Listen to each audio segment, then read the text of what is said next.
السلام علیکم ورحمۃ اللہ وبرکاتہ۔ الحمد للہ رب العالمین والصلاة والسلام علی رسول الامین وعلی آلہ وصحبہ ومن تبعہم بإحسان الی یوم الدین، اما بعد۔ محترم سامعین و ناظرین کرام، اسلام ایسا پاکیزہ مذہب ہے جو دینی، اخلاقی اور معاشرتی معاملات کے ساتھ ساتھ زندگی کے تمام شعبوں میں ہماری رہنمائی کرتا ہے۔ دین اسلام بالعموم تمام انسانوں کو اور خاص طور سے تمام مسلمانوں کو اچھے اخلاق اپنانے اور اخلاق سیئہ سے دور رہنے کی تاکید کرتا ہے۔ اسی لیے قرآن اور احادیث کے اندر اخلاق حسنہ، اخلاق حمیدہ کی فضیلت اور اہمیت اور اخلاق سیئہ اور اخلاقی رذائل کی مذمت بیان کی گئی ہے، تاکہ امت مسلمہ اپنے اندر اچھے اور پاکیزہ اخلاق پیدا کر سکے اور اخلاقی رذائل اور برے اخلاق سے اپنے آپ کو دور رکھ سکے۔ پوری انسانیت میں اخلاق حسنہ اور اخلاق حمیدہ کا سب سے اعلیٰ عرفہ اور مقام نبی کریم صلی اللہ علیہ وسلم کو حاصل ہے، جس کی گواہی خود اللہ رب العالمین نے قرآن کریم کے اندر دی۔ بیان فرمایا وَإِنَّكَ لَعَلَىٰ خُلُقٍ عَظِيمٍ، کہ نبی کریم صلی اللہ علیہ وسلم آپ اخلاق کے اعلیٰ پیمانے اور مرتبے پر فائز ہیں۔ اور نبی کریم صلی اللہ علیہ وسلم نے بیان فرمایا انما بعثت لأتمم مکارم الاخلاق، کہ میں مکارم اخلاق کی تکمیل کے لیے مبعوث کیا گیا ہوں۔ لہذا ہمیں اپنے اندر اچھے اخلاق پیدا کرنے چاہیے اور اپنے آپ کو اخلاقی رذائل اور برے اخلاق سے دور رہنا چاہیے۔ کیوں؟ اس لیے کہ اس کی بہت زیادہ اہمیت اور فضیلت ہے حسن اخلاق کی، کہ اگر بندہ اپنے اندر حسن اخلاق پیدا کرتا ہے تو حسن اخلاق کے ذریعہ سے ایک بندہ رات میں قیام کرنے والے اور دن کے اندر روزہ رکھنے والے کے مقام اور مرتبے کو حاصل کر لیتا ہے۔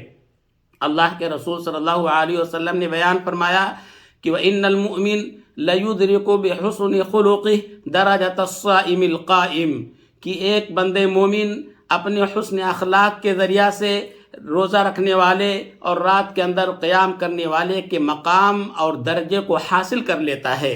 یہی نہیں بلکہ اللہ کے رسول صلی اللہ علیہ وسلم نے حسن اخلاق اپنانے والے کے لیے جنت کے اندر اعلیٰ مقام کی گارنٹی دی ہے۔ بیان فرمایا انا زعیم ببیت فی اعلی الجنہ لمن حسن خلقہ، کہ جس نے اپنے اخلاق کو بہتر بنایا، ہم نے ایسے شخص کے لیے جنت کے اندر سب سے اعلیٰ مقام کی گارنٹی دیتا ہوں۔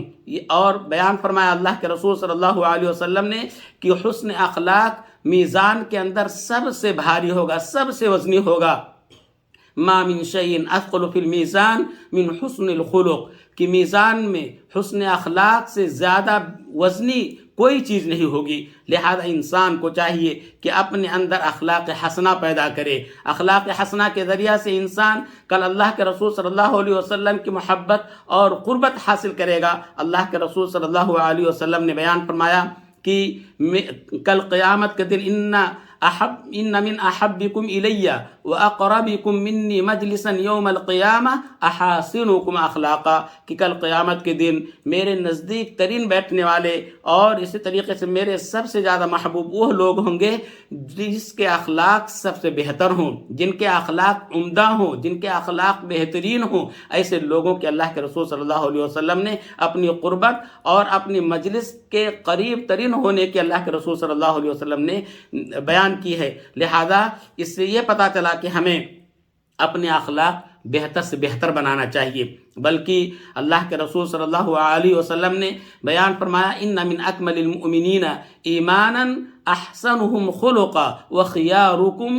لنسائہم، اور بعض روایتوں کے اندر آتا ہے وَأَلْطَفُهُمْ بِأَهْلِ، کہ تم میں سب سے زیادہ یعنی ایمان کے اعتبار سے سب سے کامل ترین مومن وہ شخص ہے جس کے اخلاق بہتر ہوں اور اپنے اہل و عیال کے ساتھ نرمی کا پہلو برتنے والا ہو، اپنی بیویوں کے ساتھ حسن سلوک کرتا ہو۔ لہذا معلوم یہ ہوا کہ ہمیں تمام کے ساتھ حسن سلوک کرنا چاہیے۔ عبداللہ ابن مبارک رحم اللہ علیہ سے سوال کیا گیا کہ حسن اخلاق کسے کہتے ہیں، حسن الخلق کیا ہے؟